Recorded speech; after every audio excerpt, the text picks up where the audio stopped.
Hi, this video is sponsored by SPO Digital Marketing Job. SPO Digital Marketing Job is the work from home option. This is a mobile based job.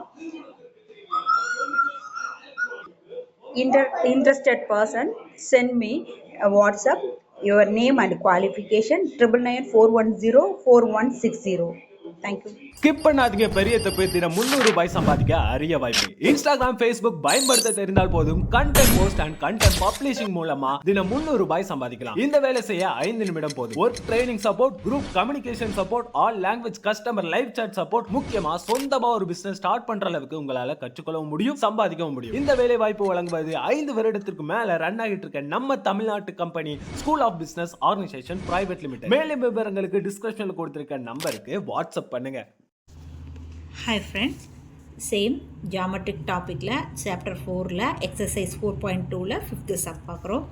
First ஒரு rhombus எடுத்துக்கிறாங்க. Rhombus வந்து PQRP is inscribed in triangle ABC such that B is the one of its angle BQR lie on AB, AC and BC respectively. AB equal to 12 cm, BC equal to 6 cm. Find the size PQRB of the rhombus. அதாவது PQRSனு ஒரு rhombus எடுத்துக்கிறாங்க. PQRP இந்த மாதிரி ஒரு rhombus எடுத்துக்கிறாங்க. இது வந்து inscribed எது உள்ள இருக்குன்னா ட்ரையாங்கிள் ஏபிசிங்கிற ஒரு இதுக்குள்ளே இருக்குது அப்படின்னு சொல்லிட்டாங்க. சச் தட் பிங்கிறது ஒன் ஆஃப் த ஆங்கிள். இந்த பிங்கிறது ஒரு ஆங்கிளாக இருக்குது.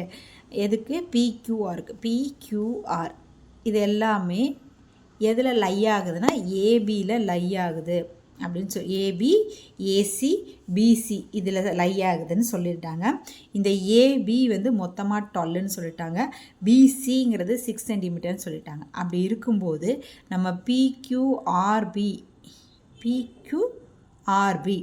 இந்த ரெண்டையும் பற்றி நம்ம இப்போ அந்த சைடை பற்றி அந்த சைடு வந்து ராம்பஸாக இருக்குதுன்னு சொல்ல போகிறோம்.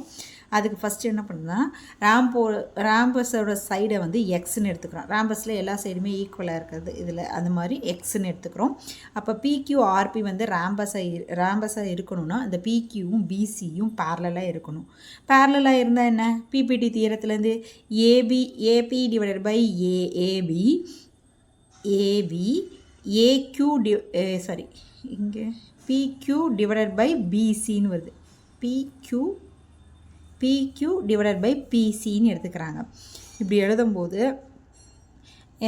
இது மொத்தமாக 12, ஏபின்னு எழுதும்போது இங்கே எக்ஸு இது ஃபுல்லாக 12. அப்போ 12 மைனஸ் எக்ஸு, ஏபி வந்து 12 minus x divided by 12 equal to PQ அப்படிங்கிறது வந்து எக்ஸு, பிசி அப்படிங்கிறது வந்து என்னென்னா 6. ஸோ அந்த வேல்யூ சப்ஸ்டியூட் பண்ணி கிராஸ் மல்டிப்ளிகேஷன் பண்ணுறோம். கிராஸ் மல்டிப்ளிகேஷன் பண்ணி எழுதும்போது இந்த மாதிரி கிடைக்கிது. இதை உள்ளே மல்டிப்ளை பண்ணுறோம். நெக்ஸ்ட்டு இது வந்து இந்த பக்கம் வரும்போது ப்ளஸில் வரும். 12 + 6 வந்து 18x வரும் ஈக்குவல் டு 72. இதை டிவைட் பண்ணும்போது நமக்கு 4ன்னு கிடைக்கிது. அப்போ சைட் ஆஃப் த ராம்பஸ், இந்த ராம்பஸோட ஒவ்வொரு சைடும் எவ்வளோ கிடைக்கும்னா 4 சென்டிமீட்டர் கிடைக்கும். அதாவது பிக்யூ அண்ட் ஆர்பியோட சைடு தானே கேட்டிருக்காங்க. இந்த ரெண்டுமே என்னது 4 சென்டிமீட்டர்னு எடுத்துக்கணும். நெக்ஸ்ட்டு இன் ட்ரெபிசியம் ஏபிசிடி ஒரு ட்ரெபிசியம் எடுத்துக்கிறாங்க. அந்த ட்ரெபிசியத்தில் ஏபியும் டிசியும் பேரலாக இருக்கும். அண்ட் இ அண்ட் எஃப்ங்கிற பாயிண்ட் வந்து நான் பேரலல் சைடு ஏடி அண்ட் பிசியில் இருக்குது. அப்படி இருக்கும்போது இஎஃப்பும் ஏபியும் பேரலன்னு ப்ரூவ் பண்ணணும். Next AE by ED equal to PF by எஃப்பின்னு சொல்லணும். ஃபஸ்ட் என்ன பண்ணுறோம்? ஏபிசிடி ஒரு ட்ரெபிசியம் எடுத்துக்கிறோம். ஏபிசிடி ட்ரெபிசியம் எடுத்துட்டோம். இதில் ஏபியும் டிசியும் பேரலல். ஸோ அதனால் இந்த மாதிரி சிம்பிள் போட்டிருக்கேன். இ அண்ட் எஃப்ங்கிற பாயிண்ட்டு எதில் இருக்குது? ஏடி அண்டு பிசிங்கிற சைடில் இருக்குது. அது நான் பேரலல் சைடுன்னு சொல்லியிருக்காங்க. அதுக்கடுத்து இந்த இஎஃப்பும் ஏபியும் பேரலல்னு சொல்லியிருக்காங்க. அப்படி இருக்கும்போது நம்ம என்ன ப்ரூவ் பண்ணணும்னா AE divided by ED equal to BF divided by FC அப்படிங்கிறத நம்ம ப்ரூவ் பண்ணணும். ஃபஸ்ட்டு அதுக்கு என்ன பண்ணுறோன்னா கன்ஸ்ட்ரக்ட் பண்ணுறோம். கன்ஸ்ட்ரக்ஷன் என்ன பண்ணுறோன்னா இந்த ஏசியை ஜாயின் பண்ணுறோம். அதை தான் எழுதியிருக்கோம். இன்டர்செக்ட் அந்த ஏசி வந்து பிங்கிற பாயிண்டில் ஜாயின் பண்ணுறோம். அந்த வந்து இஎஃப்பில் வந்து கட் பண்ணுற அந்த இடத்த வந்து பி அப்படிங்கிற பாயிண்ட்டு பிங்கிற மாதிரி சொல்கிறோம். நெக்ஸ்ட்டு ட்ரையாங்கிள் ஏபிசியிலேருந்து பிஎஃப்பும் ஏபியும் parallel அப்படின்னு சொல்கிறோம். அதாவது ஏபிசி இந்த ட்ரையாங்கிளில் பிஎஃப்பும் ஏபியும் parallel அப்படின்னு எடுத்துக்கிட்டாங்க. பிபிடி தியரத்துலேருந்து AB divided by BC equal to BF divided by FC. BPT theorem தெரியும் இல்லையா? AB divided by AC equal to இந்த இதுலேருந்து எழுதிக்கிறாங்க. AB divided by BC equal to BF divided by எஃப்சின்னு எடுத்துக்கிட்டாங்க. நெக்ஸ்ட் அதே மாதிரி இந்த சைடு உள்ள ட்ரையாங்கிள் எடுத்துக்கிறாங்க. ஏசிடி இந்த ட்ரையாங்கிள் எடுத்துக்கிறாங்க. அதே மாதிரி இதில் வந்து இபியும் சிடியும் பேரலல்னு சொல்கிறோம். அதே மாதிரி பிபிடி தியரத்துலேருந்து AB divided by BC equal to AE divided by ED அப்படின்னு எழுதுகிறாங்க. ஸோ அப்படி எழுதும்போது 2 ஈக்குவேஷன் போட்டுக்கிறோம். அந்த 2 ஈக்குவேஷனையும் எடுத்துக்கும் போது நமக்கு என்ன கிடைக்கும்னா லெஃப்ட் சைடு ஈக்குவலாக இருக்கிறதுனால இந்த 2 தான் கிடைக்கும். அப்போ AE divided by ED equal to BF divided by FC. இதுதான் நம்ம ப்ரூவ் பண்ணக்கூடியது. ஸோ நமக்கு ஆன்சர் கிடைச்சிச்சு, hence prove. Next 7th sum. DE parallel to பிசின்னு இருக்குது, ஃபிகர் கொடுத்துருக்காங்க. டிஇயும் பிசியும் பேரலாக இருக்கிற மாதிரி வரைஞ்சிக்கிறாங்க. அதே மாதிரி சிடியும் இஎஃப்பும் பேரலல், எஃப் போடணும், இங்கே நான் இஎஃப் ரெண்டுமே பேரலல்னு சொல்லியிருக்காங்க. அதுக்கடுத்து இங்கே எஃப் ஈன்னு போட்டேன்.